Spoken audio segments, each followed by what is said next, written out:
like stone. Voices of friends vanished and gone. Hear the blood in my veins, black and whispering as the rain in the streets of Philadelphia.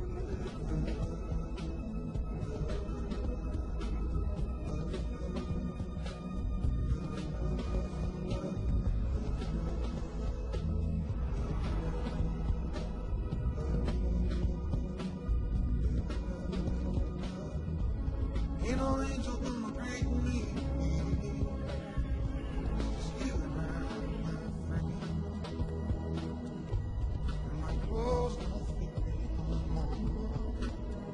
1,000 miles to slip in the skin. Night is falling, blind away.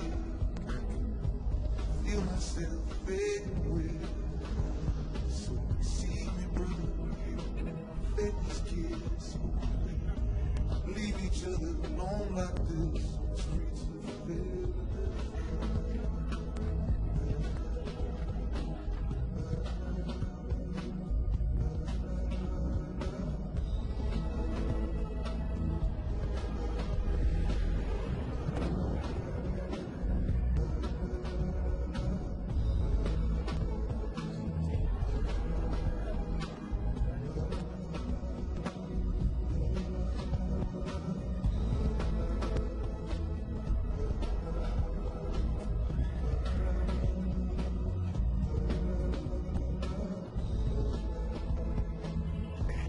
Pestilent dust that counsel refers to has appeared on only 3 occasions. Each time it was tested, and the results, limestone. It's messy, but innocuous. Innocuous, defined by Webster's as harmless. I know what it means, man. Thank you. Your Honor, imagine how the children in this neighborhood are being made to feel. The constant pounding of construction ringing in their ears as this skyscraper, a tribute to mankind's greed, grows daily, casting an ominous shadow over their lives, filling them with dread, even as they are surrounded by this toxic dust. Your Honor, Kendall Construction builds neighborhoods. It doesn't destroy them. Granting a restraining order against this construction site will throw 753 Philadelphians out of work and lend validation to this contemptible and groundless nuisance suit. It's an example of the rapacious litigation that today is tearing at the very fabric of our society. Let's not go off the deep end, gentlemen. You've made an articulate and compelling presentation, Mr. Miller, but I don't believe you've proven irreparable harm. Not yet, Your Honor.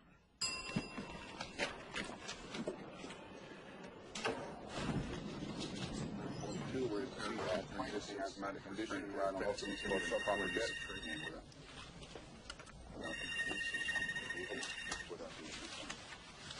Is that you? Yes. You? Yes. Hello, client of yours? Funny. Hold on, Iris. Excuse me, sir. Sir. You! You!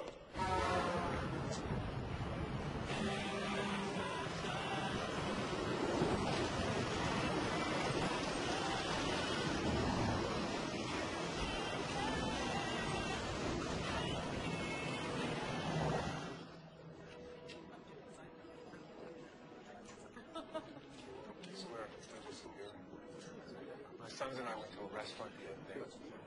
We ordered coffee. The waiter comes up to us. Would you like sugar or sweet and low? I said, do I look like I should be on a diet? Andy, Oh, there, Doc. your blood work came back this morning. I'm going to come back in a few minutes and talk to you about it. Great? I'll be right here. Hi. How you feeling? Feeling pretty good. Make a fist for me? Another thing. Once more. Gonna have to start looking for veins in your feet, sweetheart.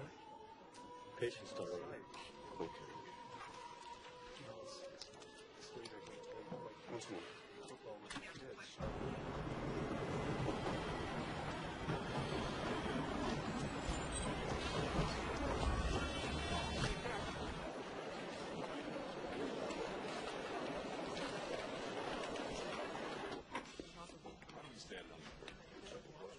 Hey, Andy, drink. perfect job in the Kendall situation. Not just a second. Thanks, Kenneth. Robert.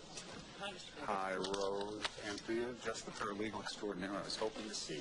I know what that means. The answer is no. I'm talking dinner at Felicia's. I got a class. I've got some pretty compelling briefs that need proofing. You can exploit somebody else. Since you've asked, Your exam. thank you. 98. 98?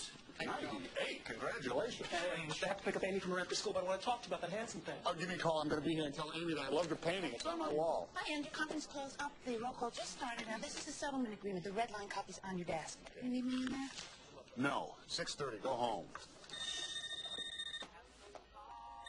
Hello? Emma! Oh, hi, darling. What a wonderful surprise. How are you? Well, what does Dr. Gilman say? Dr. Gilman says I am fine. My blood work is excellent. She says my T cells are steady. Honey, how about your platelets? What did she say? Oh, my platelets look good. Great. Mom, more importantly, how are you? Mom? I'm fine. Dad. Dad is fine. And what are you doing?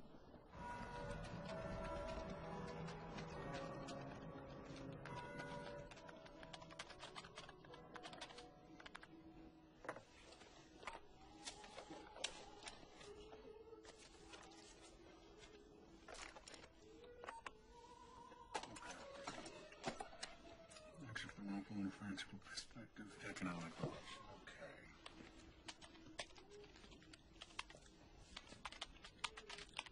Okay. Andy. No. Am I interrupting you? In a word, Bob, Charles wants to see you upstairs. I was just about to take a break. You sure I'm not underdressed for this? Charles, Andy has expressed a keen interest in highlighting versus Sanders systems. Isn't that right, Andy? The fate of the participants interests me, yes, sir. It's an antitrust action. It is, and it isn't, Charles.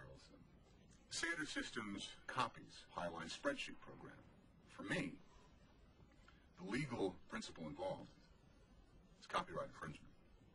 Well, tell me this, Andy. Which side of this conflict would you wish to see emerge victorious? And don't allow my close personal relationship with Bill Wright, Sanders Systems CEO, to influence your answer in any way. I'd like to see Highline win this one. Oh, why, Beckett? If Sanders Systems wins, an energetic young company is destroyed. The laws for antitrust and copyright were enacted to prevent exactly the kind of bullshit that Sanders System is trying to pull.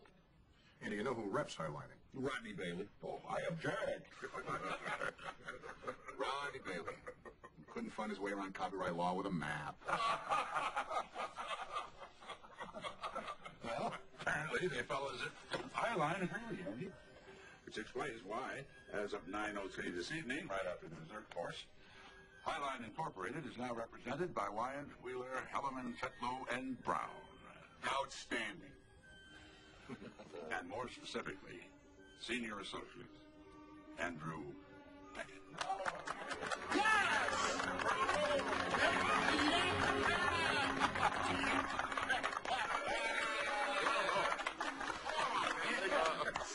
Thank you, Robert. Thank you. We've got to get a Highline right away. Statute of limitations. Yeah, I'm right on it. Exactly. Right on. 10 days before we have to file. All right, 10 years on line 4, Bob. Oh, Walter. Thank you. Thank you. Thank you. But Andy, congratulations. Oh, thanks. I'm overwhelmed. What's on your forehead, girl? Well, where? That right there in your forehead. Oh, I got whacked in the head with a racquetball. Ooh, excuse me.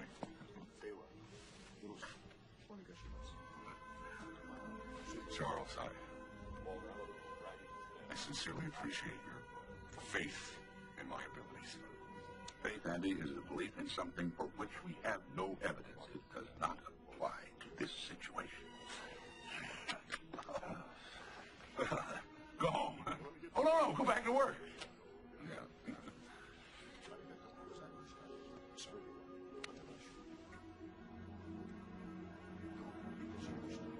Thank you, Charles. No sweat, buddy.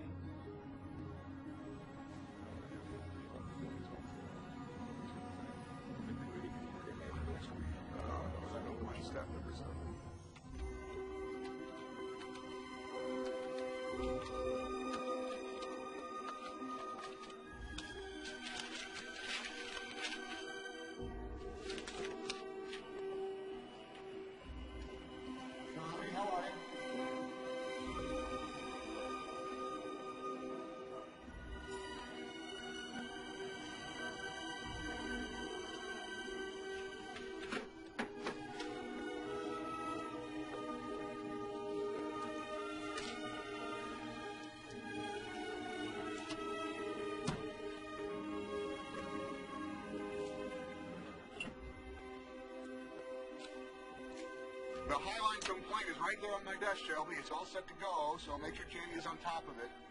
Sure, you got it. Anything else? No, that's it. I'm just going to be working out of the house here for the rest of the afternoon, so thanks a lot. Bye-bye. Okay, now you're going to want to apply this foundation as evenly as you can, okay? You don't want it to look like you threw it on with a spoon. Okay? Yeah. So over here, you try this. I got it. Right there. Now, Shadow, you don't think this is just a little too orange for me? Well, okay, it's Tahitian bronze, and that works best on these lesions, okay? I think it's the I just got back from arugula. Well, exactly. I've called in sick for 4 days, and now they're going to think that I was taking a cruise. That's... Oh, thank you, Bruno. Okay, look, we can try this light. Ow. What?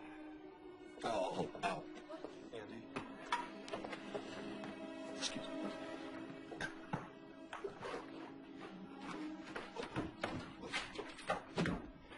Just like my cousin Frida. Hi. Does anybody want a bagel?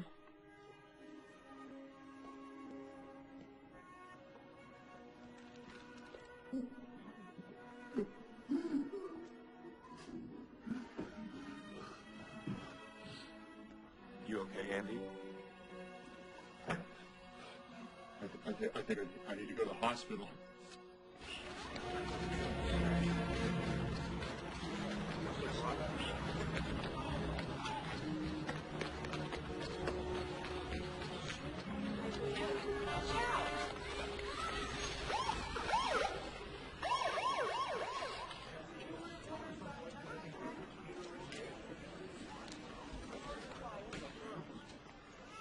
Hello.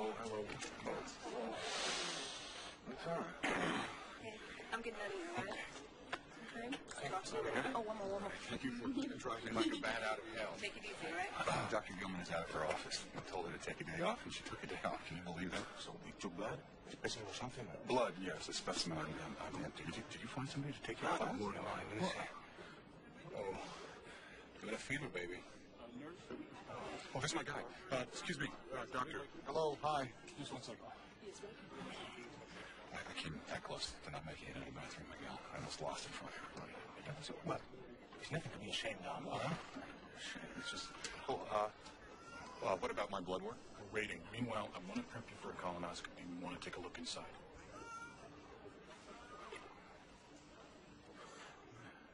Sounds delightful. Wait a minute. What do you need to do this? Who are you? Who are you, doctor? This is my partner. Yeah.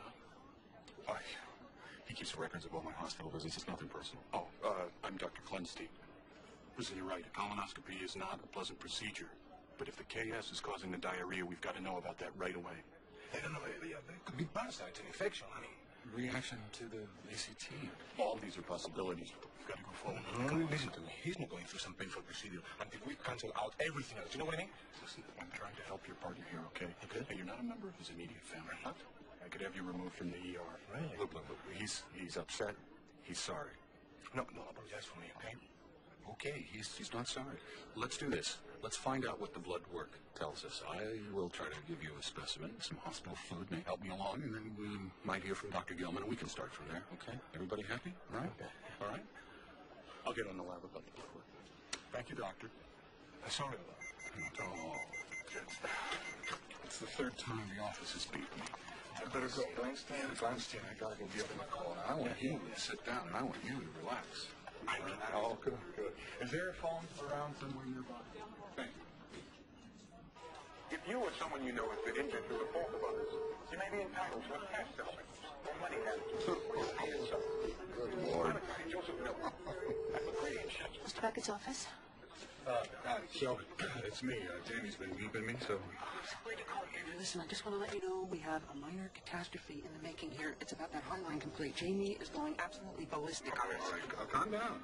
Put him on. 1 second. Andy, this is a disaster. We can't find the revisions on the Highline complaint. Wait. Slow down. Okay. I told him you were working on it at home and it was supposed to be here this morning. No. I brought it into the office last night. I was there till 3 a.m. There should be a copy with corrections on my desk. I'm telling you, it's not here, Andy. Shelby can't find it either. All right. The hard disk on my computer. Hey, you have to bring it up on the double and run it through word processing yourself. Okay, what'd you find? HL1. Jamie, I don't have to remind you, do I? That we are at the incident statute of limitations on this complaint, and it runs out in 75 minutes. It's not here, Andy. Not there. I'm on my way. Every problem has a solution. Every problem has a solution. Push me. Push. Oh, it's coming. Yeah, baby, it's coming. This is good. Oh, my God. Oh, my God. Take a picture, Joe. Sure, I can get the film in there.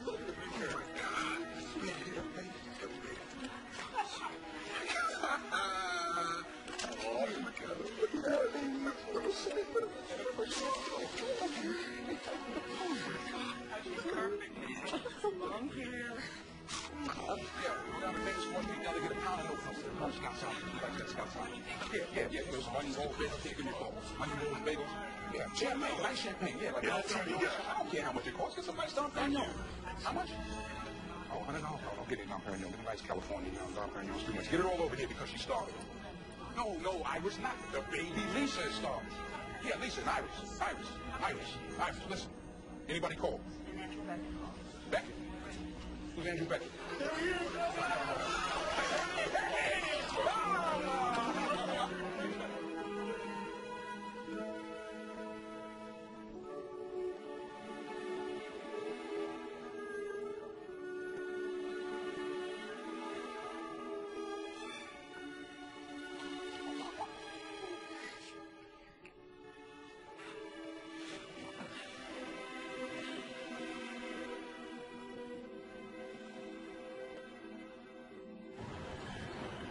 All right, look, I want you to explain this to me like I'm a 6-year-old, okay?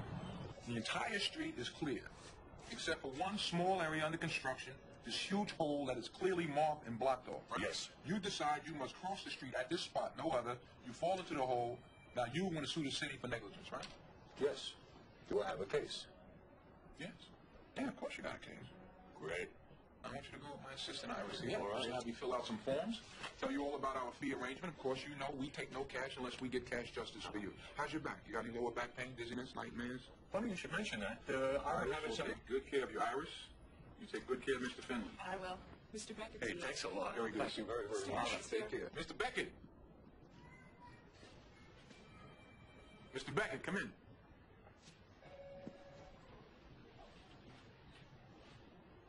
It's good to see you again, Counselor. Judge Tate, General Construction. Innocuous. How are you? Without any face. I have AIDS. Oh, I'm sorry.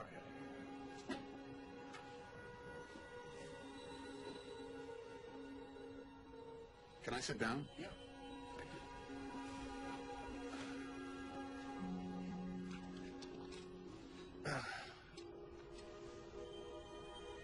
Oh, look at this. You have a new baby. Yeah, little baby girl. Oh, it's a girl. Congratulations. Yeah, when we go. Kids are great. Yeah, thank you, Beckett. I'm really excited about it. Listen, what can I do for you? I've been fired by Wyatt Wheeler. Plan on bringing a wrongful termination suit against Charles Wheeler and his partners. You want to sue Wyatt Wheeler, Elementet, Low and Brown? Correct. I'm seeking representation. Continue. I misplaced an important complaint. That's their story. Want to hear mine? How many lawyers you go to before you call me? 9. Continue. The night before it was due, I worked on the complaint in my office. I left a copy of it on my desk. The next day, the complaint vanished. No hard copy. All traces of it mysteriously gone from my computer. Miraculously, a copy of the complaint was located at the last minute, and we got it to court on time. But the next day, I was summoned to a meeting with the managing partners, and were waiting for me in the conference room. Oh, hello, Andy. Come on in. Would you mind hitting the windows? Yeah. Thanks. Yeah, come on in. Come on in. Yes, Robert, Charles, Walter, Lydia. Thanks for coming in. Oh, of course. Andy, before we begin, I'd just like to say that everyone in this room is your friend. I know that, Charles. More than your friend. Fact. Charles, I must apologize again for the Highline mishap yesterday. That was some scary moment around here. Wow, thank God the complaint was found and no damage was done. This time? What about next time? There won't be a next time. I guarantee it. It's just that something's come over you lately, Andy. I don't know. Some kind of stupor, fogginess. Some people think you have an attitude problem, Beckett. Really? Who thinks that? I do. Excuse me. Am I being fired? Let me put it this way, Andy. Your place in the future of this firm is no longer secure. We feel it isn't fair to keep you here when your prospects are limited. Now, I don't want to rush you up. We've got a committee meeting. Wait, excuse me, Charles. With all due respect, this is preposterous. It doesn't make any sense. Oh, you're right, Beckett. You don't have an attitude problem. Take it easy, Walter. If you'd lost confidence in me, why'd you give me the Highline suit? Andy, you nearly blew the entire case, for Christ's sakes. That alone is inexcusable. It would have been catastrophic for us. Uh-huh. So you were concealing your illness? That's correct. All right, explain this to me like I'm a 2-year-old, okay? Because there's an element to this thing I just cannot get through my thick head.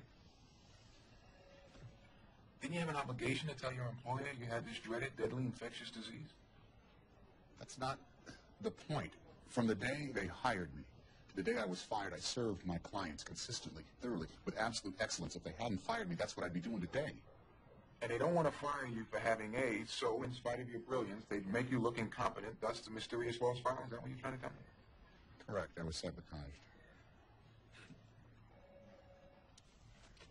I don't buy it, counselor. That's very disappointing. I don't see a case. I have a case. If you don't want it for personal reasons. Thank you. That's correct. I don't. Well, thank you for your time, counselor. Mr. Beckett.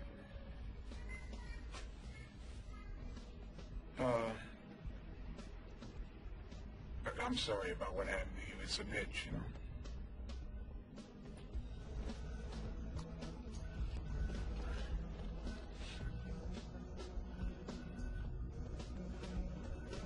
Have a nice day, Mr. Miller. What the hell's the matter with that guy? Iris, find out if Uncle Bruce didn't see him. Iris, find out if Uncle Bruce didn't see him. Iris, relax. Sometime this afternoon. What's wrong with him? No, right away, Iris. Right away, Iris.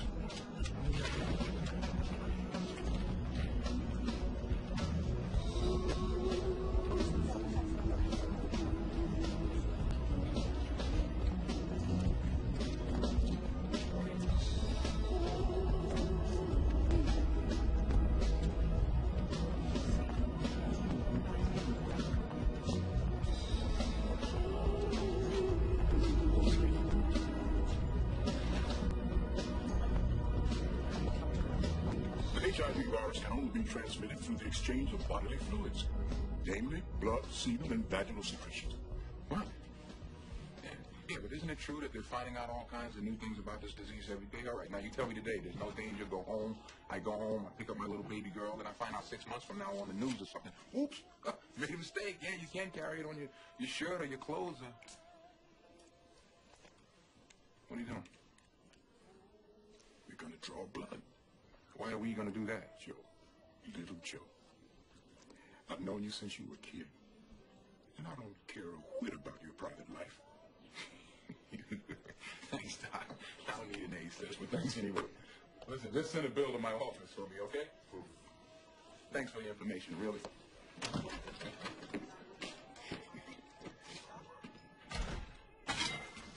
You have a problem with gays, Joe. Not especially. Yes, you do. How many gays do you know? How many you know? Lots. Like who?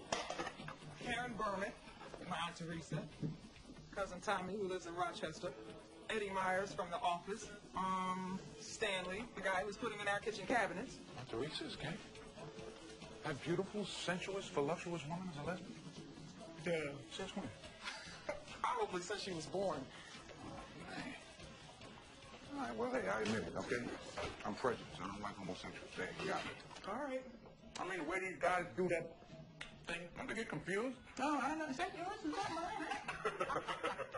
You know, I don't want to be in a bed with anybody who's stronger than me or that has more hair on their chest than I do. Now, you can call me old-fashioned, you can call me conservative. Just call me a man. Besides, I think you have to be a man to understand how really disgusting that whole idea is anyway. Yeah? Yeah. Will. Little caveman at the house. Yeah, skippy. There you go, baby. Stay away from your Aunt Teresa, too. Joe, don't say that to her. Think about those guys pumping up together trying to be macho and faggot at the same time. I can't stand that shit. Hey, I'm being totally honest with you, okay? Oh, yeah, you are. All right. I got a question for you. Would you accept a client if you were constantly thinking, I don't want this person to touch me, I don't want him to even breathe on me? Not if I was you, honey. That's what I'm talking about. Mm-hmm. What?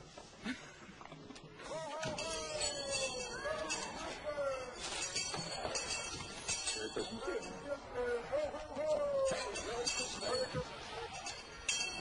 Ho, ho, ho! Happy New Year. You're the TV guy.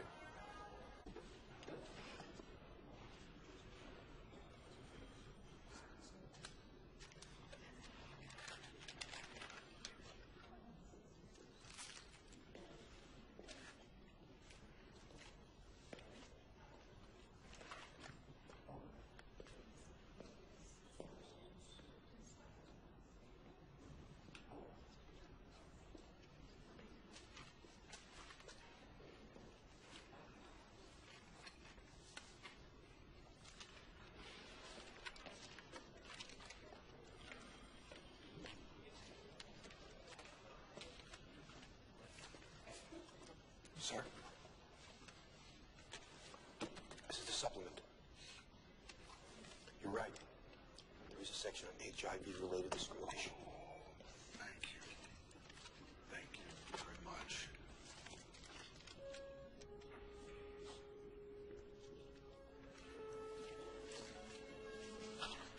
We do have a private research room available. I'm right here. Thank you. Excuse me, do you know can find me a state versus murder case? Just a moment.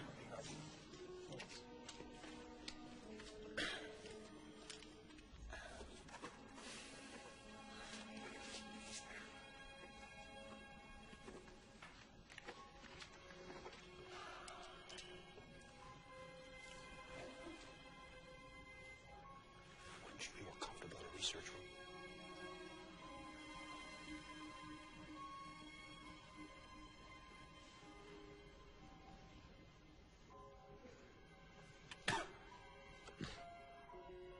No.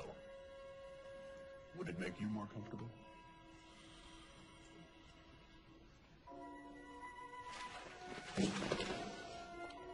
Oh, Beckett, how you doing?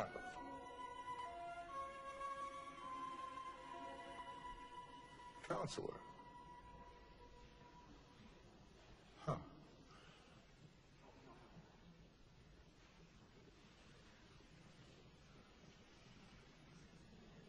Whatever, Sue.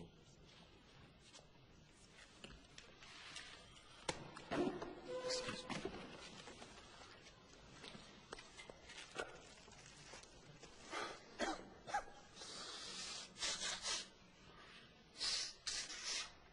What'd you get? What?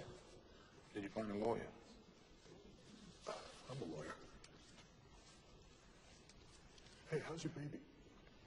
Oh, yeah, she's wonderful. Great. What's her name? Clarice. That's a beautiful name. Named her after my sister.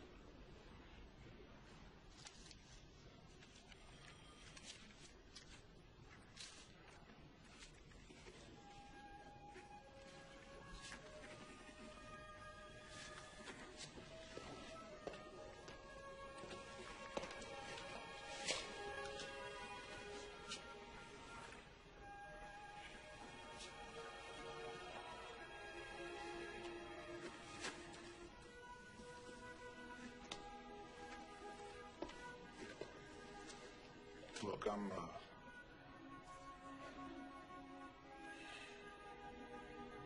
how'd they find out you had the AIDS? One of the partners noticed a lesion on my forehead.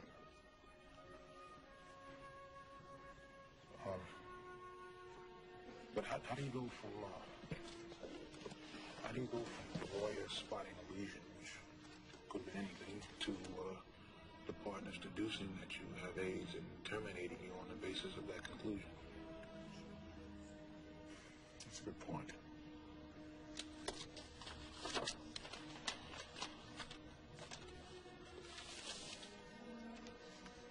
The partner who spotted the lesion, Walter Kenton, worked for Walsh, Ulmer, and Brahm in D.C. Paralegal there, Melissa Benedict. She showed lesions on and off for the better part of 2-3 years. She says it was common knowledge in the office that her lesions were caused by AIDS. But they didn't fire her? No. They did not fire her. So you got a relevant precedent? Mm-hmm. The airline decision. All right. Supreme Court.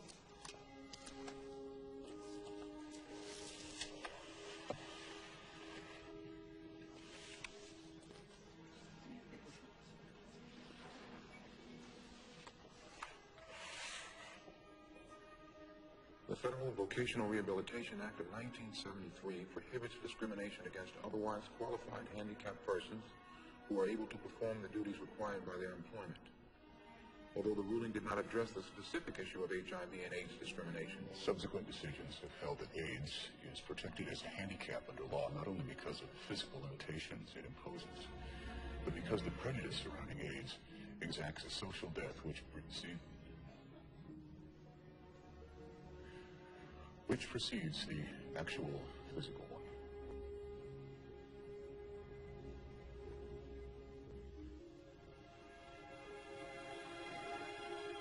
This is the essence of discrimination.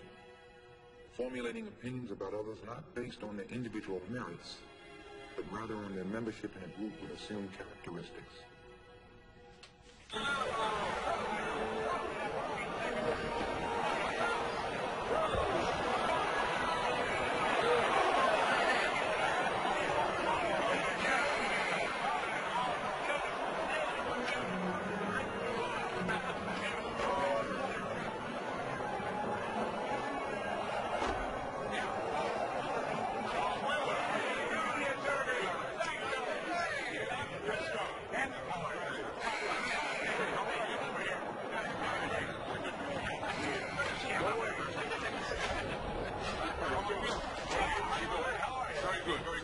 Summons for you. Take a look at it. Have a good day. Dr. J, how are you? I love you, man. Best if you ever need a lawyer for anything, give me a call. Just looking for, accidents, anything, let me know. See you in court. You got it. You got it.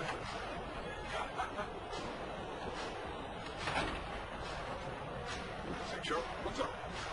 Now, regarding Andy, I want to know everything about his personal life.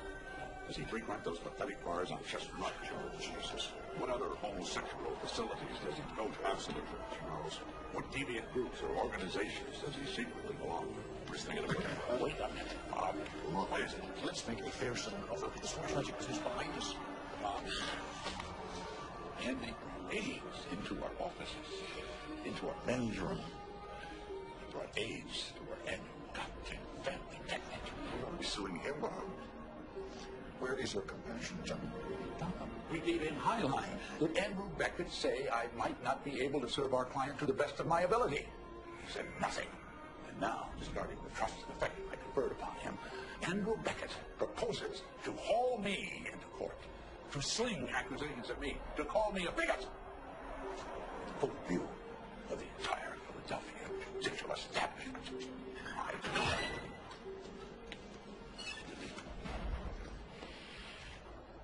Beckett doesn't want to go to court. He's looking for a quick, tasty settlement.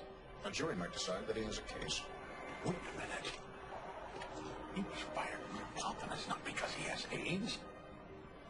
You didn't know he was sick, did you, Bob? Holy shit, did you, Bob? No, not really.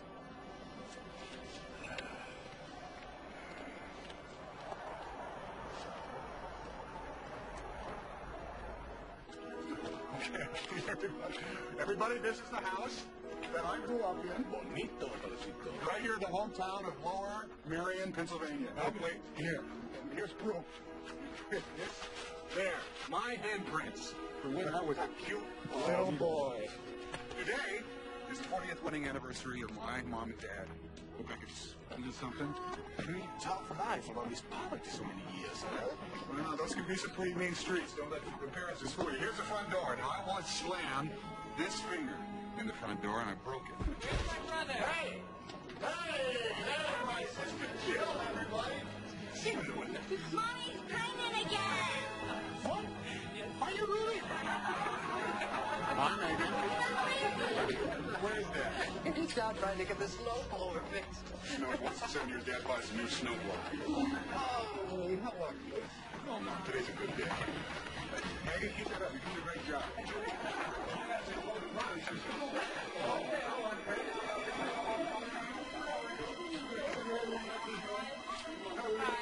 How are you?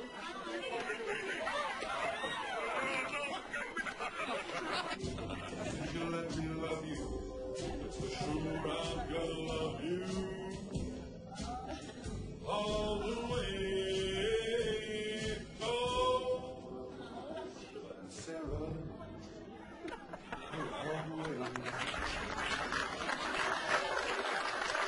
There's going to be things said at the trial that are going to be hard for you to hear about me and my personal life, and there's going to be publicity. I want to make sure it's okay with everybody.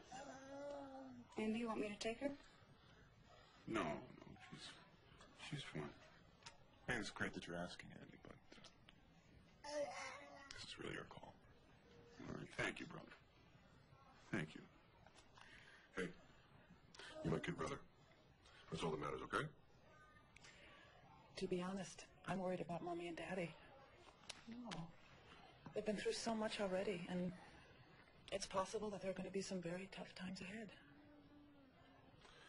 Andy, the way that you handle this whole thing, you and Miguel with so much courage, I don't believe there's anything that anyone could say that would make us feel anything but incredibly proud of you. Well, I didn't raise my kids to sit in the back of the bus. Get in there and you fight for your rights, okay? gee, I love you guys.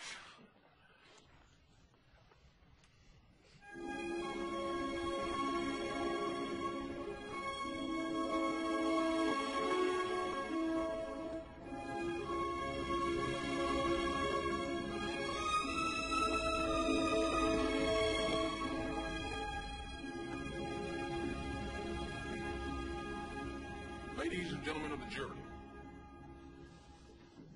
forget everything you've seen on television and in the movies. There's not going to be any last-minute surprise witnesses. Nobody's going to break down on the stand with a tearful confession. You're going to be presented simple fact. Andrew Beckett was fired. You'll hear two explanations for why he was fired, ours and theirs. It's up to you to sift through layer upon layer of truth until you determine for yourselves which version sounds the most true. There's certain points that I must prove to you. Point number one, Andrew Beckett is a brilliant lawyer, great lawyer. Point number two, Andrew Beckett, afflicted with a debilitating disease, made the understandable, the personal, the legal choice to keep the fact of his illness to himself. Point number three, his employers discovered his illness. And ladies and gentlemen, the illness I'm referring to is AIDS. Point number four, they panicked. And in their panic, they did what most of us would like to do with AIDS, which is just get it and everybody who has it as far away from the rest of us as possible. Now, the behavior of Andrew Beckett's employers may seem reasonable to you. It does to me. After all, AIDS is a deadly, incurable disease. But no matter how you come to judge Charles Wheeler and his partners in ethical, moral, and in human terms, the fact of the matter is, when they fired Andrew Beckett because he had AIDS, they broke the law.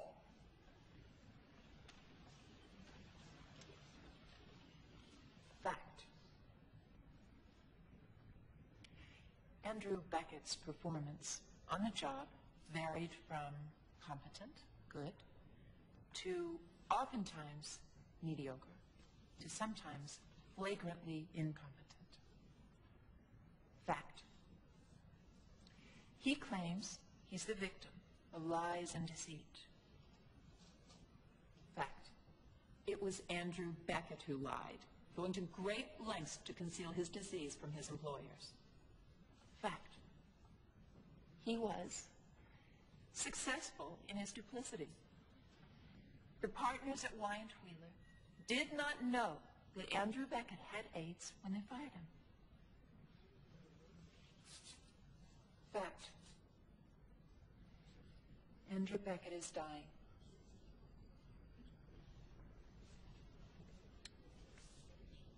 Fact.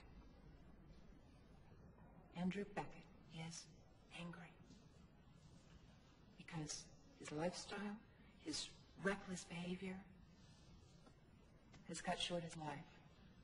And in his anger, his rage, he is lashing out. And he wants someone to pay. Thank you.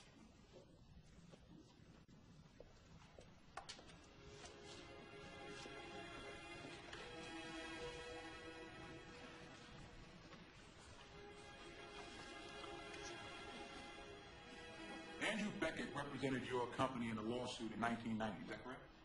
That's correct. Were you pleased with his work? We were satisfied with the outcome of the litigation. Satisfied. Mr. Laird, when I approached you about being a witness at this trial, you gave sworn testimony in a deposition, is that correct? That's correct. In that deposition, you said that you were impressed and delighted with the quality of Andrew Beckett's work. Do you recall saying that?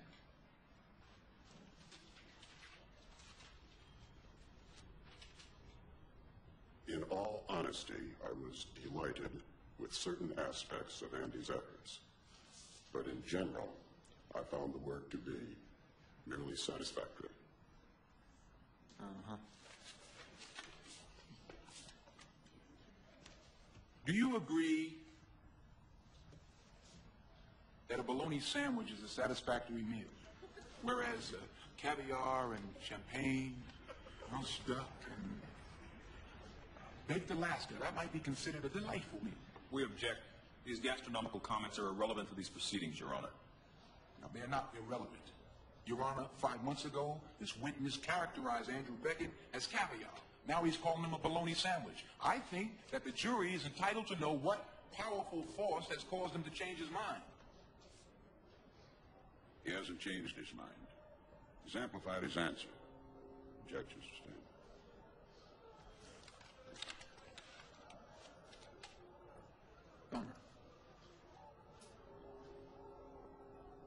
All right, Mr. Laird, explain this to me like I'm a 4-year-old, okay? Did Andrew Beckett win your lawsuit for you? Yes, we won.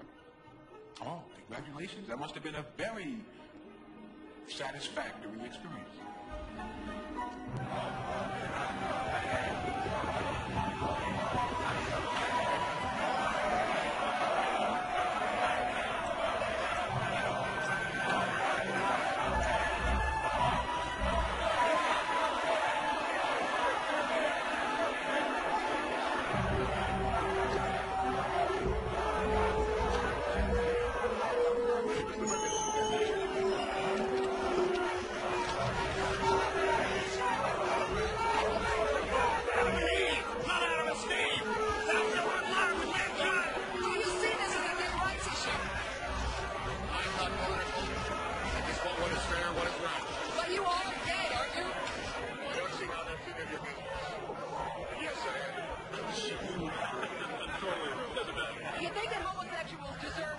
treatment. Hell no. We're standing here in Philadelphia, the city of brotherly love, the birthplace of freedom, where the founding fathers offered the Declaration of Independence. And I don't recall that glorious document saying anything about all straight men are created equal. I believe it says all men are created equal. You're goddamn right. Fine. Business. If we found that their action was discriminatory, they can no longer do business with the city. They can act. Yo, listen, you're not getting a little lightning sneakers, are you, pal?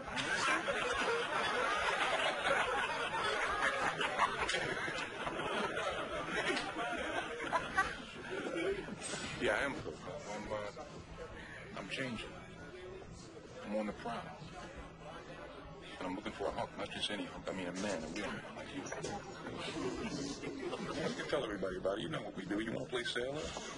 You remember, I'm Columbus, you're the first mate. Hey, knock it off. That's not funny. Let me tell you something. These people make me sick, Falco. But a law's been broken. You remember the law, don't you?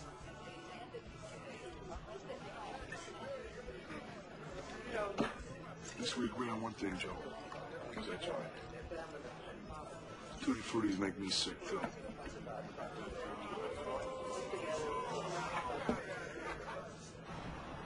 Benedict, is it true that you worked for Walsh, Homer, and Braun 3 years ago at the same time as Walter Kenton? That's correct. And at that time, did Walter Kenton know the KS lesions on your face and arms were caused by AIDS? Definitely. I told all the partners. How did Walter Kenton treat you after you told him you had AIDS? Every time he'd come in contact with me, he'd get this look on his face. I referred to it as the "oh God" expression, as in, oh God, here comes that woman with AIDS. Thank you, Miss Benedict. No more questions, John. Ms. Benedict, how did you contract the AIDS virus? Through a transfusion. I lost a lot of blood giving birth to my second child. So in other words, in your case, there was no behavior on your part which caused you to be infected with the virus. It was something that you were unable to avoid. Isn't that correct? I guess.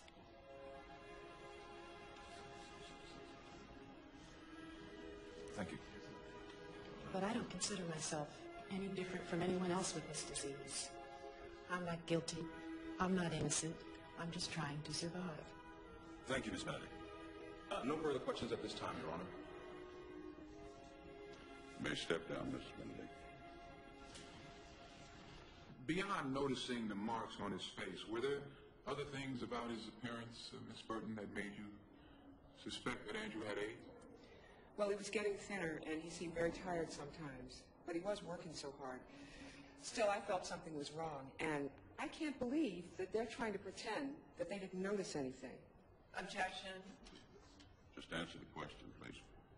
Have you ever felt discriminated against at Wyatt Wheeler? Well, yes. In what way? Well, Mr. Wheeler's secretary, Lydia, said that Mr. Wheeler had a problem with my earrings. Really? Apparently, Mr. Wheeler felt that they were too ethnic, is the word she used, and she told me that he said that he would like it if I wore something a little less garish, a little smaller, and more American. What'd you say? I said my earrings are American. They're African American. Let's have order, please. Thank you. No more questions. Ms. Burton, weren't you recently promoted? Yes, I'm in charge of the paralegal department. Congratulations on your unfettered ascendancy at Wyatt Wheeler. Well, I don't know if I'd go so far as to call it unfettered. I don't understand. How do you explain the promotion of an obviously intelligent, articulate, qualified African-American woman in a firm which practices discrimination as wantonly and consistently as you and Mr. Beckett claim? I can't explain it. Could it be that these instances of discrimination are in fact misunderstandings that have been blown completely out of proportion? I think counsel tends to oversimplify the issue somewhat. Well, thank you, Ms. Burton. I'll take that note under consideration.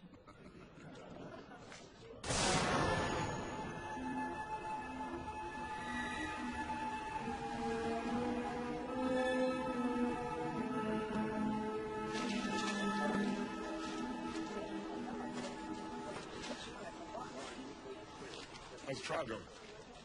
It's a great case. I saw you on television. I'm a law student at Penn. Oh, you do? I'm right. Saw me on TV. Yeah. It's a good school, Penn. Good school. What year you in? Second. Listen, I just wanted to tell you, this case, it's tremendously important. And I just want to let you know, I think you're doing a fantastic job. All right. Congratulations. You give me a call, okay? All right. Thank you. All right. Thank you very much. Listen, Joe. Yeah. Would you like to have a drink with me? I just finished the game and I could use a beer, you know? No, I can't. I'm going to pick up people in drugstores every day.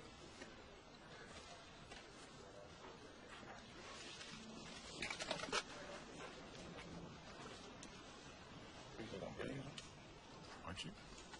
What's the matter with you? Do I look gay to you? Do I look gay to you? Joe, relax. No, you need relax. You know how to kick your faggoty little ass. Take it as a compliment. Jeez. That's exactly the kind of bullshit that makes people hate you a little bit. You want to try and kick my ass, Joe? Asshole. No, you're the asshole, buddy.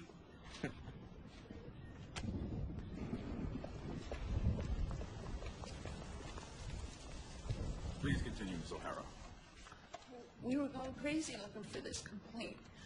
I felt like I was in the Twilight Zone. Mr. Beckett was screaming at everybody. He looked so freaky. And Mr. Kendon kept saying, "You lost the Highline complaint." And then he called Mr. Wheeler, and all of a sudden Jamie comes in with the complaint in his hand. He says, "It was in Central Files, Andy." Central Files? Central Files is a place where paperwork is sent when cases are closed. Well, Jamie ran it over the court just in time, and everybody just stood there completely wasted. And Mr. Beckett just kept saying, "I'm sorry. Sorry, I don't understand this." Thank you, Ms. O'Hara. No further questions at this time, Your Honor. All right. Mr. Miller.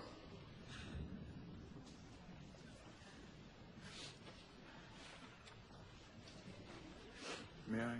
Certainly.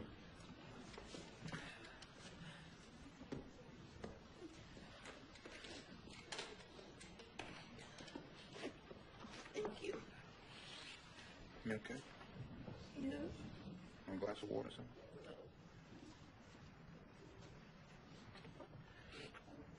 Was Andy a good boss? Yes. He's very sweet. How would you characterize his work as an attorney? How would I know? I just worked for him. Excuse me, Your Honor. But is this for the record? Mr. Miller, perhaps you should return to counsel's table. Yes.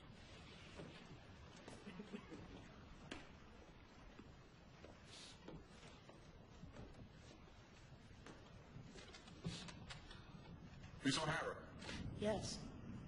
Were you aware at any time of any problems that the senior partners had with the quality of Andrew's work prior to this missing file episode? No, I wasn't. Thank you. No more questions, Your Honor.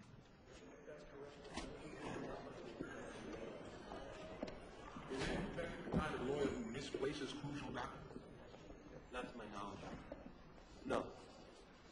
Mr. Collins, if you wanted to make a lawyer look incompetent, would this be a good way of going about it?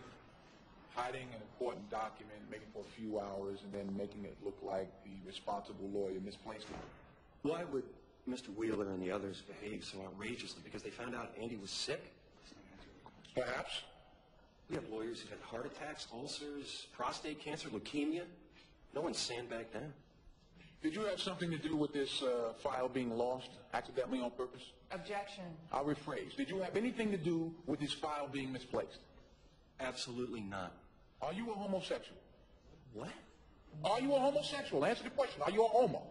Are you a faggot? You know, a punk, clean, pillow fighter, berry, booty snatcher, rump poster? Are you gay? Objection! Where did this come from? Suddenly counsel's attacking his own witness? Mr. Collins' sexual orientation has nothing to do with this case. Please have a seat, Mr. Need. Would you approach the bench, Mr. Miller?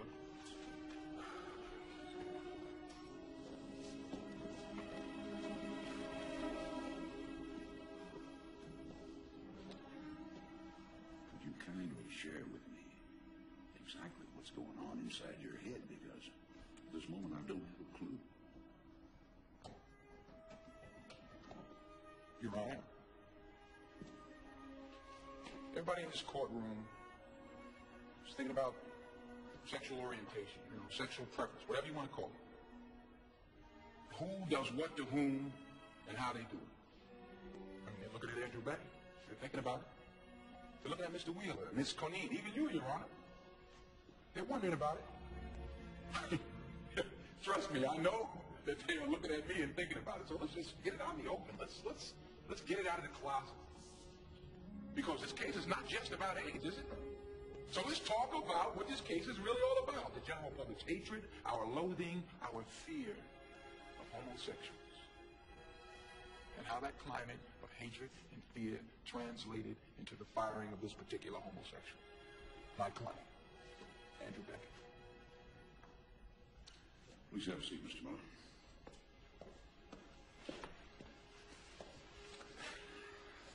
Very good. In this courtroom, Mr. Miller, justice is blind to matters of race, creed, color, religion, and sexual orientation. With all due respect, Your Honor, we don't live in this courtroom, no, do we? No, we don't. However, as regards this witness, I'm going to sustain the defense's objection. How many weeks at a time would you be out to sea without stopping at port? Anywhere from 2 weeks to several months. Any women on board? Not when I was in the Navy. So, during these long voyages, months at a time, out to sea, no women in sight, hundreds of hard-working, robust young men in the prime of their lives, the peak of their natural appetites and desires, their God-given hormonal instincts. Anything going on? Going on? Like what? What? Like two sailors down below making flippy flop? Objection. Miller? It wouldn't go like that. You haven't ruled on my objection, Your Honor. Go on, Mr. Miller. You had one guy like that. You mean a homosexual?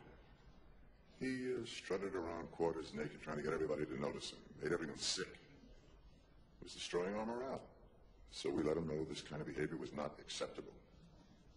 How'd you do that? You wrote him a letter? We stuck his head in a latrine after 10 of us had used it. You taught him a lesson, didn't you? Yes, we did. Just like firing Andrew Beckett taught him a lesson. Objection. I withdraw. You were aware when you worked with Melissa Benedict that she had AIDS, is that correct? She didn't try to conceal it. So you are aware of the difference between a bruise and a lesion, is that correct? Beckett told me he had been hit by a racquetball, and I believed him. Didn't you try to avoid contact with Miss Benedict after you found out she had AIDS? She says, and I quote, that you were repulsed by her. You avoided her, is that correct? I felt, and I still feel nothing but the deepest sympathy and compassion for people like Melissa, who contracted this terrible disease through no fault of their own.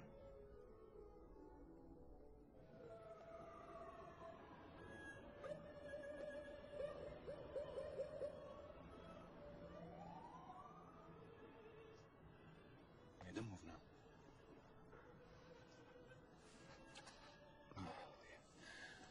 Okay.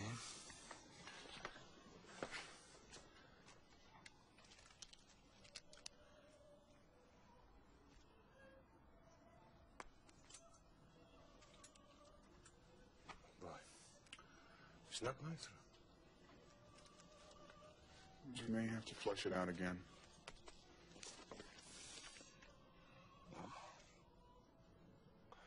The veins closed. We've got to go back. Nurse Ratchet. Yeah, tell her to come over.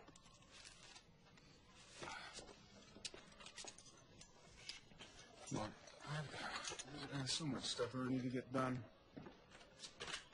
Can we just skip the treatment for tonight?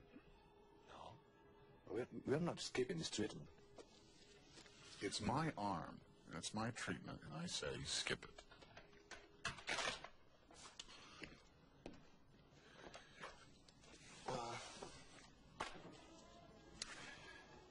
You know something? That stuff is saving your life. What's the matter with you tonight? Close the notebook. You just... Eh?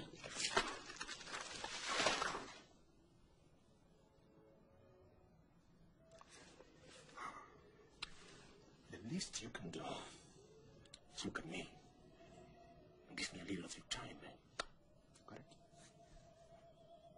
You are worried. We don't have very much time left now, aren't you? No. No.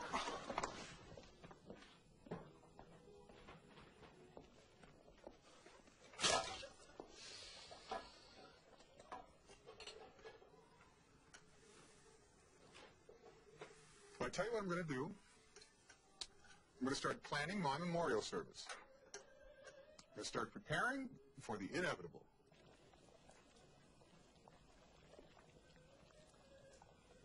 Maybe you should think about it.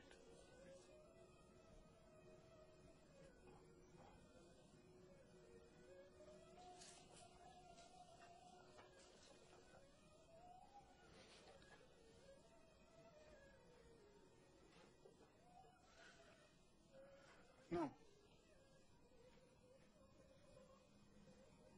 No, no, no. No, no, no, no, no, no, no. I've got a better idea.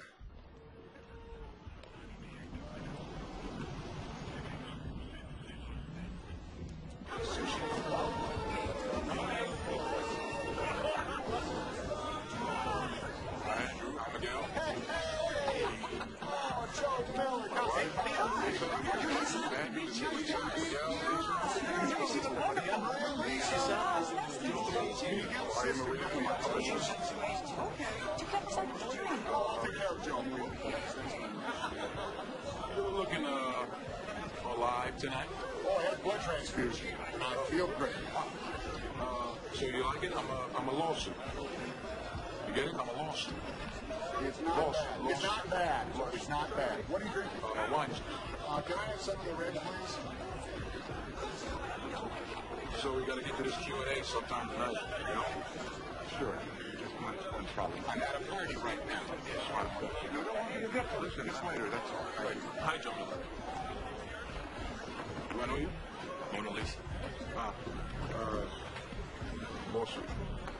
Nice hat.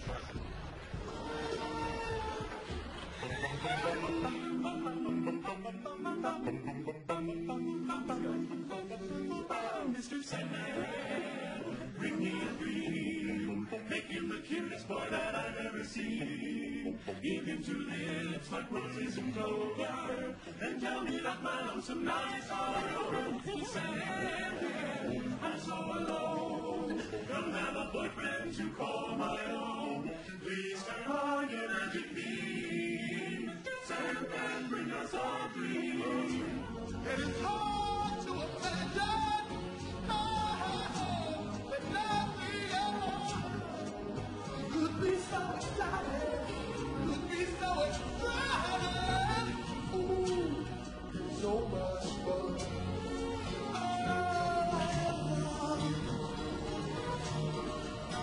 It's a place where nothing.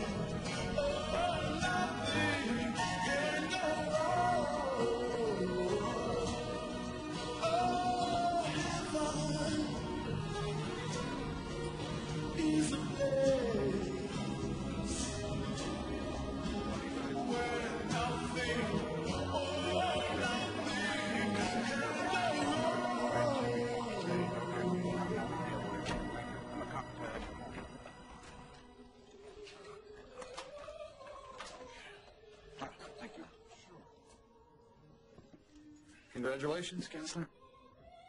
Congratulations. You survived what I assume to be your first gay party intact.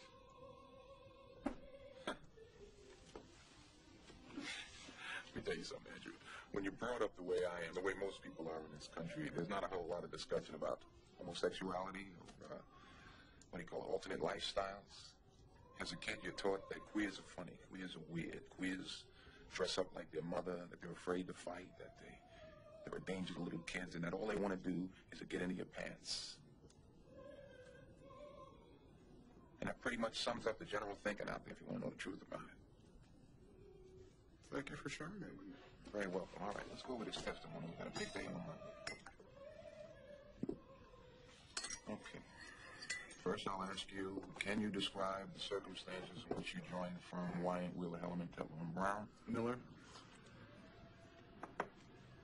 do you ever pray? Andrew, that is not the answer to the question. But yes, I pray. What do you pray for? What do you mean I pray? I pray that, I don't know, I pray that my baby is healthy. I pray that my wife made it through the delivery. I pray that the Phillies win the pennant. Now, can we go through these questions? Number one, can you describe the circumstances in which you joined the firm Wyatt, Wheeler, Hellman, Tetlow, and Brown? Can you do that for me? There's a possibility I won't be around to see the end of this trial. Yes, I've considered that. I've made some provisions in my will for some charities. Miguel will need a lawyer. I know it's not your area. I know a good probation. Thank you. You're welcome, Donald. Can you describe the circumstances in which you joined the firm Wyatt, Wheeler, Hellman, Tetlow, and Brown?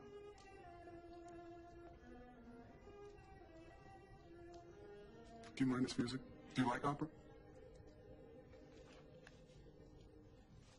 I am not that familiar with opera, Andrew. Oh, this is my favorite aria. It's Marie Callas.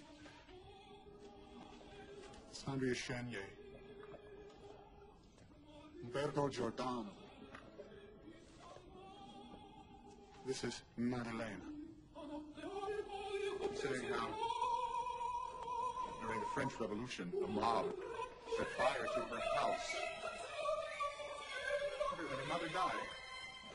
Saving her. The place that cradled me is burning.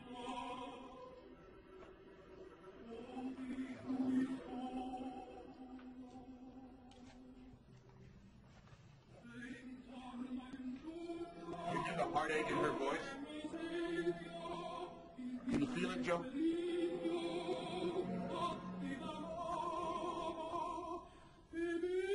Now, in come the strings, and it changes everything. The music, it fills with a hope. That'll change again, listen. Listen. I bring sorrow to those who love me. Oh, that single cello.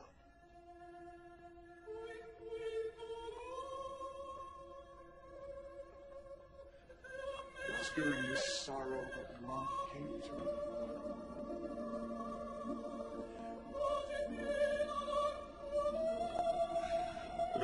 Oh, sweetheart. It said, live still. I am life. Heaven is in your arms.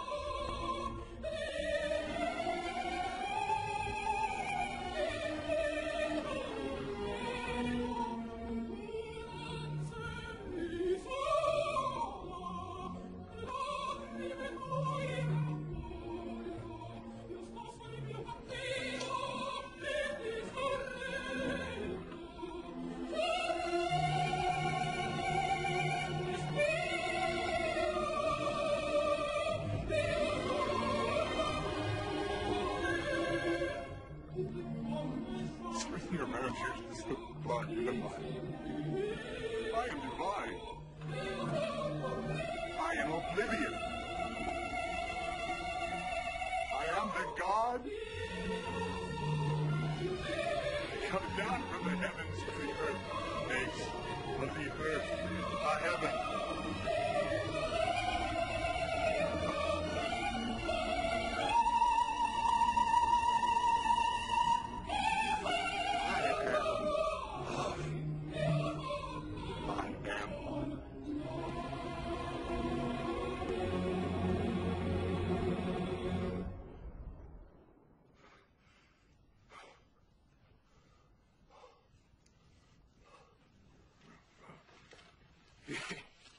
Please, I better get out of here.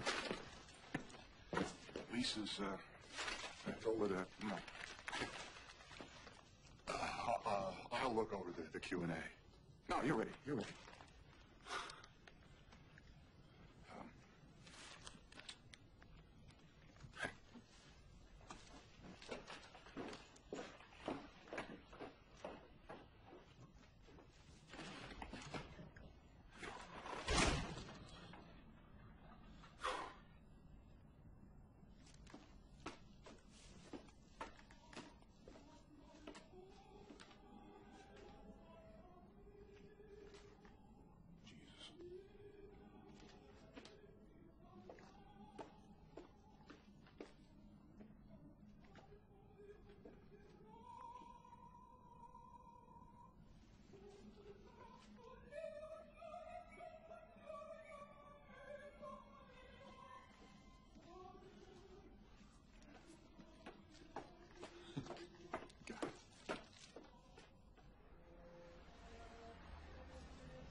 Bible.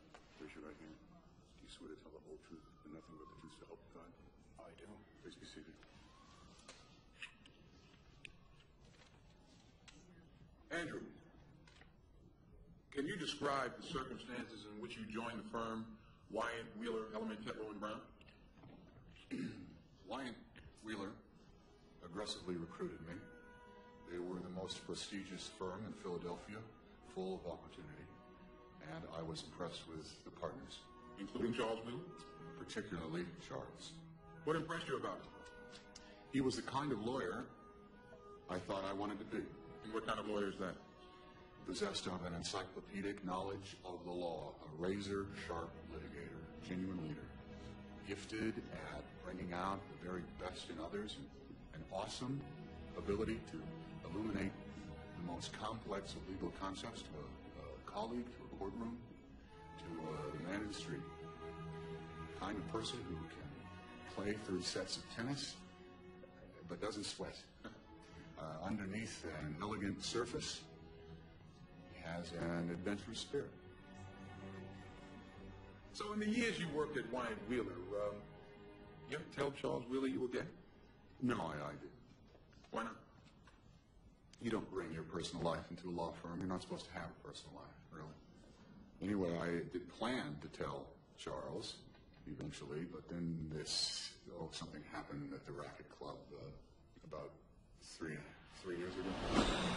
Somebody started telling somebody else. What do you call a woman who has PMS and ESP at the same time? What do you call her? A bitch who knows everything. They call her a faggot, fake an orgasm. He throws a quart of hot yogurt on your back.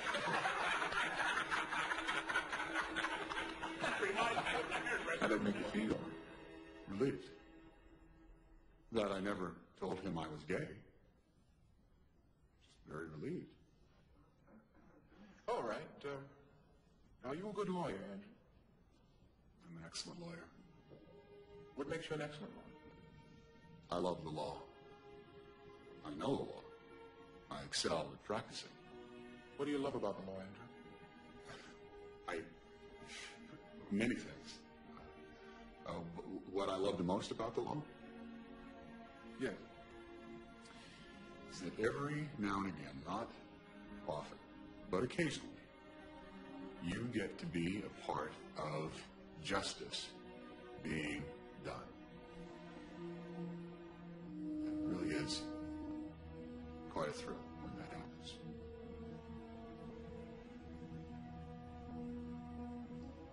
Thank you, Andrew. You said earlier you aspired to be the kind of person who had an adventurous spirit. Is that correct? Something like that. Do you take risks? In my work, yes, calculated risks, you have to. Did your doctor ever tell you to reduce stress, that long hours and stressful working conditions might damage the immune system and speed up your illness? My doctor mentioned the impact My doctor mentioned the impact that stress could have on the immune system. Have you ever been to the Stallion Showcase Cinema on 21st Street?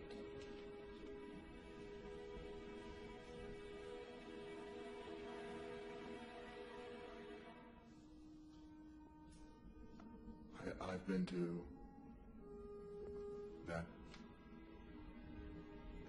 that theater 3 times in my life. What kind of movies do they show there? Gay movies. Gay pornographic movies? Yes. Objection, Your Honor. Your Honor, this line of questioning is vital to the issue of credibility. Let's see where this is going. Continue, Counselor. Do men have sex with each other in that theater? Some men. Have you ever had sex with anyone in that theater? I'm not hurt. Yes. Once. When? Approximately what year did that event take place? guess it was 1984, 85. Were you aware in 1984-85 that there was a fatal disease out there called AIDS and that you could contract it through sexual activity? I'd heard of a thing, the gay plague, the gay cancer. We didn't know how you could get it, or that it killed you. Do you need a break, Mr. Beckett? No, I could use some water. John, would you bring Mr. Beckett some water, please? While you were employed at White Wheeler, you did everything you could to make sure no one knew that you were an active homosexual. Is that correct? No, that's not correct. I never lied about it.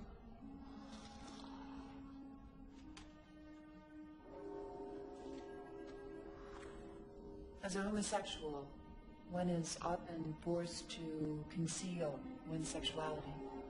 Isn't that right?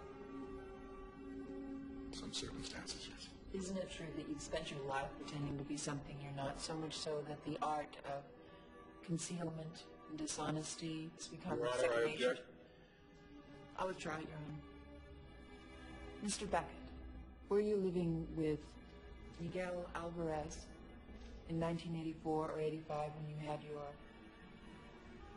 anonymous sexual encounter in the Porn Theater? Yes. So you could have infected him, isn't that right? Miguel has not been infected. You didn't answer my question. You could have infected Mr. Alvarez at that time. Is that correct? Yes. You've testified that the lesions on your face were visible to the people that you worked with, correct? That's right. And it's your contention that when the partners were made aware of the lesions, that they leapt to the conclusion that you had AIDS and they fired you. Is that correct? As painful as it is to accuse my former colleagues of such reprehensible behavior, it is the only conclusion I can come to. Do you have any lesions on your face at this time?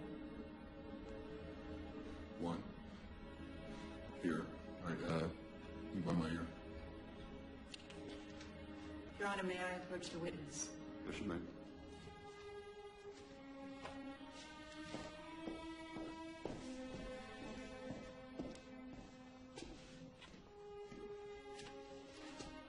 Remembering that you're under oath, answering truthfully, can you see the lesions on your face in this mirror from 3 feet away?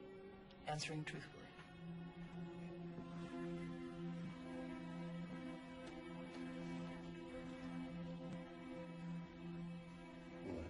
At the time I was fired, I had 4 lesions. They were much bigger. Could you answer the question, please?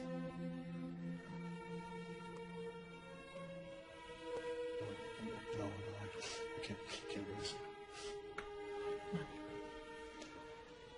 No more questions, Your Honor. I think this would be a good time to break for the day. We'll reconvene in the morning.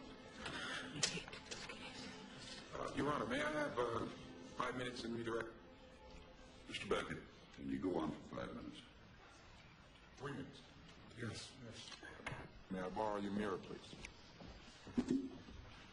Andrews, do you have any lesions on any part of your body at this time that resemble the lesions you had on your face at the time that you were fired? Yes. On my torso. Your torso. If it pleases the court, I would like to ask Andrew to remove his shirt so that, everyone here could get an accurate idea of what we're talking about. Objection, Your Honor. It would unfairly influence the jury. Your Honor, if Andrew was forced to use a wheelchair due to his illness, would the defense ask him to park it outside because it would unfairly influence the jury? Come on, we're talking about AIDS. We're talking about lesions. Let's see what we're talking about. I'll allow it. Mr. Beckett, would you please remove your shirt?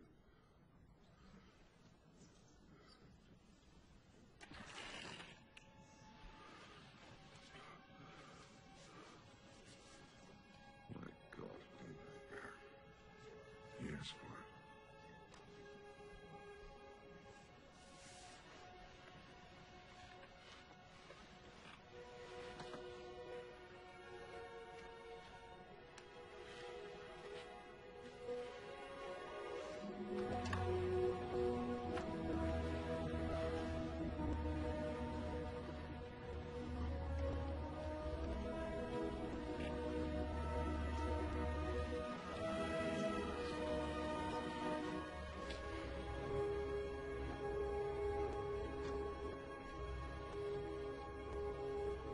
Andrew, can you see the lesions on your chest in this mirror? Yes.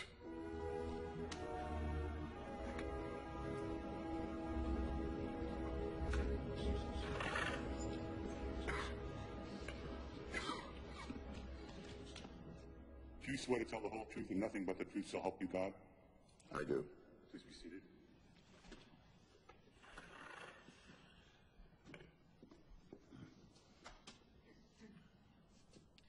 Mr. Wheeler, were you aware that Andrew Beckett was suffering from AIDS at the time of his departure from Wyatt Wheeler? No.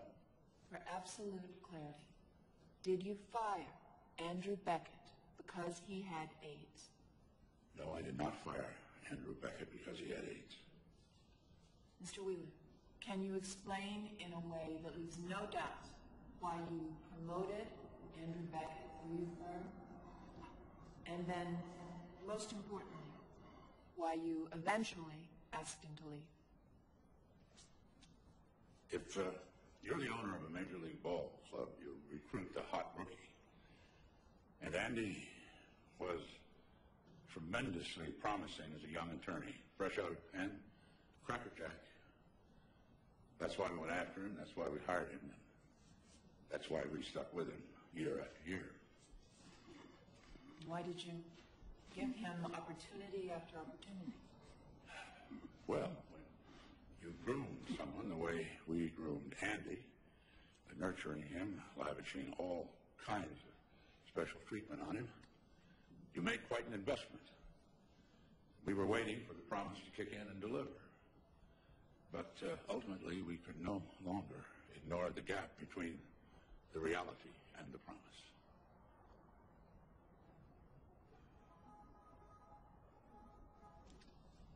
Thank you, Mr. Wheeler. No more questions at this time, Your Honor. Mr. Miller? Objection. Your Honor, objection. All right, Mr. Miller. That'll be sufficient. Mr. Wheeler, you are magnificent. You are my hero. Andrew is right. You are the greatest. Are you gay? Objection. How dare you? Witness will kindly answer. No, I am not a homosexual. Isn't it true that when you realized Andrew Beckett, your golden boy, your future senior partner, was gay and had AIDS, it drove a stake of fear right through your heterosexual heart? Remembering all the hugs and the handshakes, the intimate moments in the sauna, the friendly pats on the backside that you and Andrew exchanged, like guys exchange sometimes, it made you say, my God, what does it say about me? Objection, Your Honor. The witness will please respond to the question.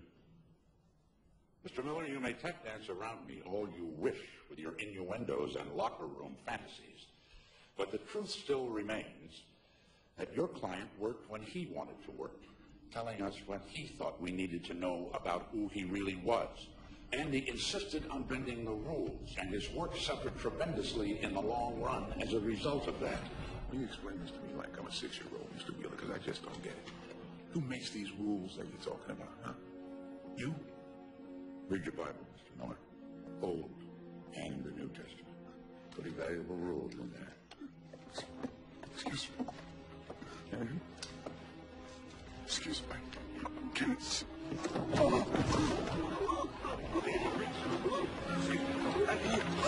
See, somebody get a doctor.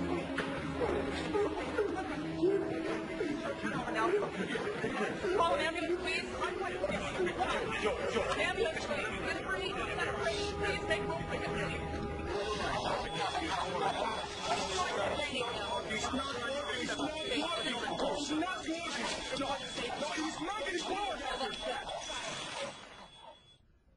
Did you notice any changes whatsoever in Andrew's appearance over the course of the year leading up to his termination? Yes, I did. Were these changes for the better or for the worse? Sometimes for the better, but generally they were for the worse. Mr. Seidman, what did you think caused these changes in Andy's appearance? I was afraid. I suspected Andy had AIDS. Order. Your witness. Ms. Green? Mr. Seidman, did you share your suspicions with Mr. Wheeler or any of the other managing partners at any time before the decision to fire Andrew Beckett was made? No, I didn't.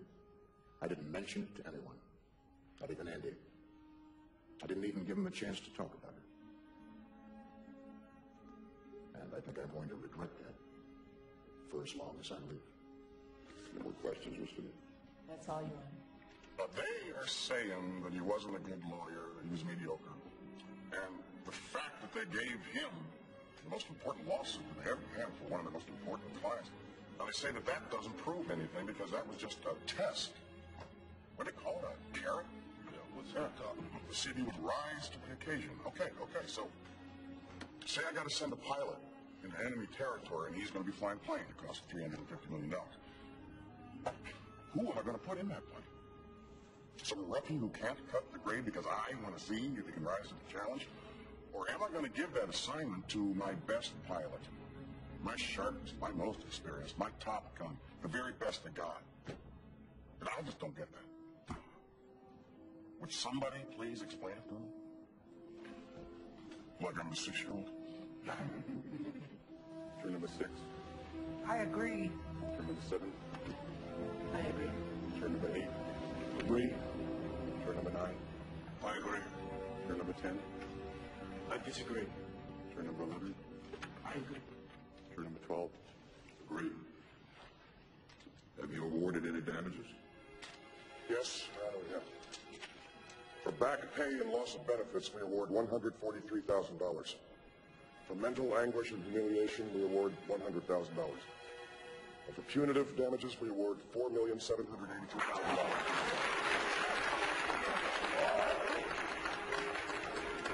You may record the verdict. Everyone remains seated until the jury is removed.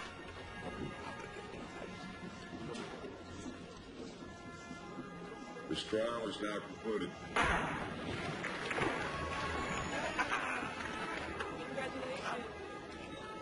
Strain ourselves getting reversible this one. We'll get started in the morning. Well, then.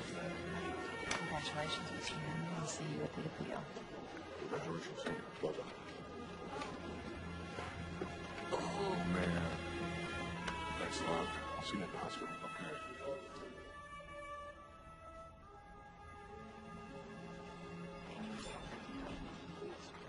Oh, Miss Miller, how do you know?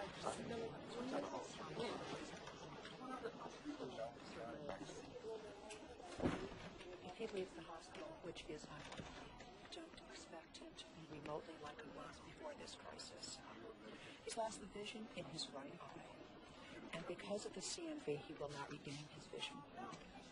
Next door to the right, the CMV has ravaged.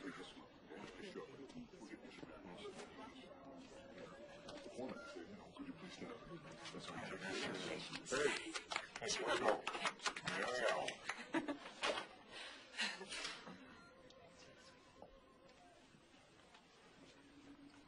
Hey, Jim. Hi. We are so grateful to you. You were wonderful. Well, Thank you so much. Can I take that there? Some Oh, wonderful. cheese and stuff.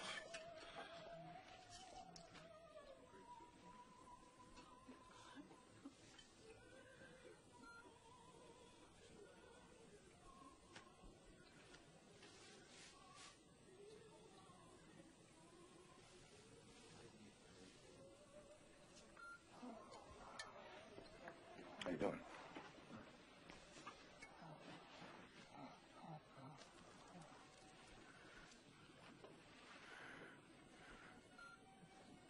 When you call 1,000 lawyers, chain together at the bottom of the ocean. I know. A good start.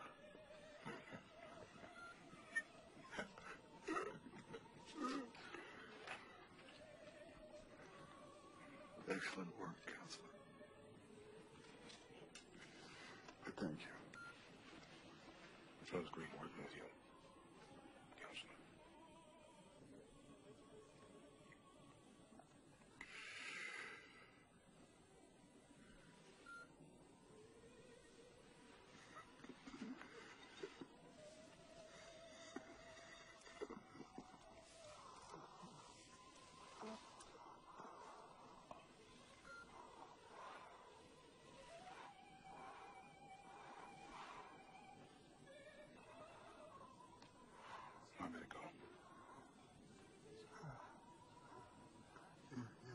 Sure thing. See you later. Thanks for stopping by.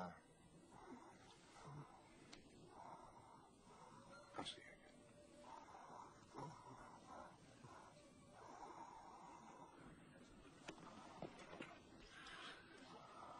Keep it up nice, please.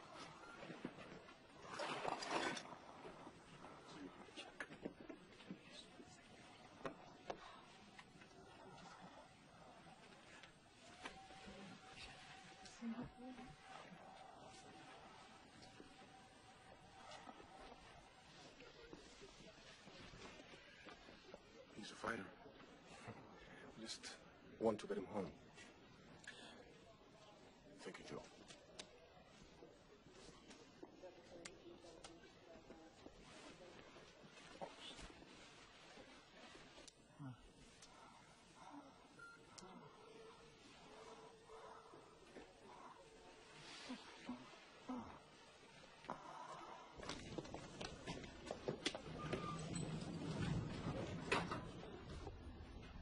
What do you call 1,000 lawyers chained together at the bottom of the ocean? A good start? I'll see you tomorrow, buddy, okay?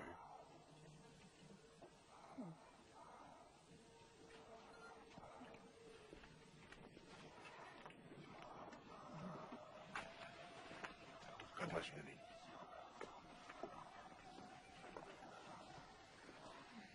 Night, son. Try to get some rest, okay? I love you, Andy. I love you too, Joe. See you first thing tomorrow.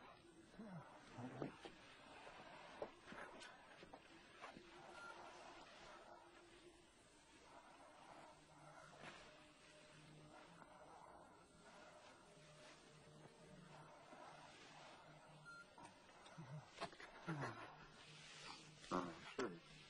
Sure, sure. I'll see you tomorrow.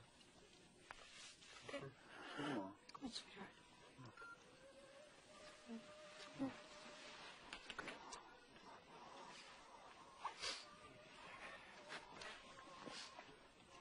Good night, my angel. My sweet boy.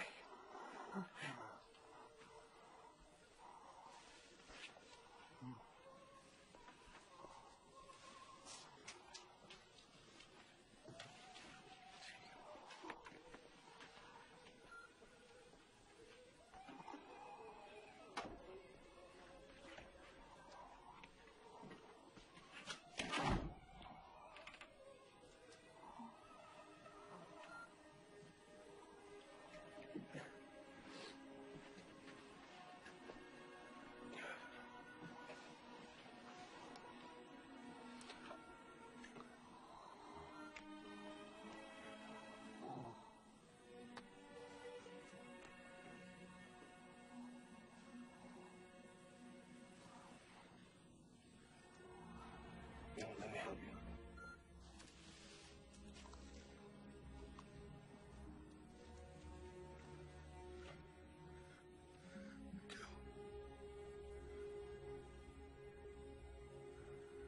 I'm ready.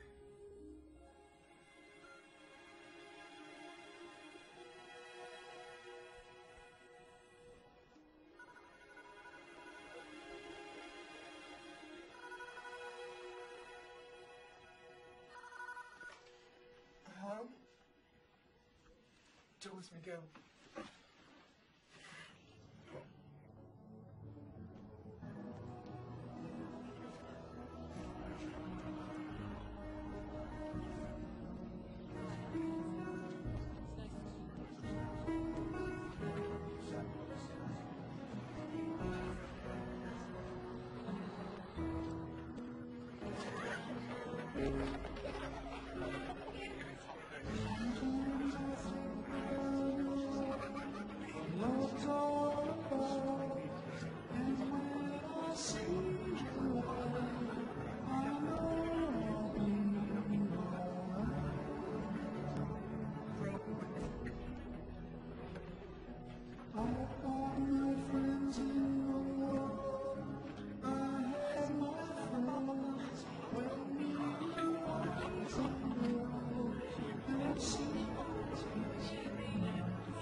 Someone is talking to me, calling my name. Tell me I'm not to blame. I won't be ashamed.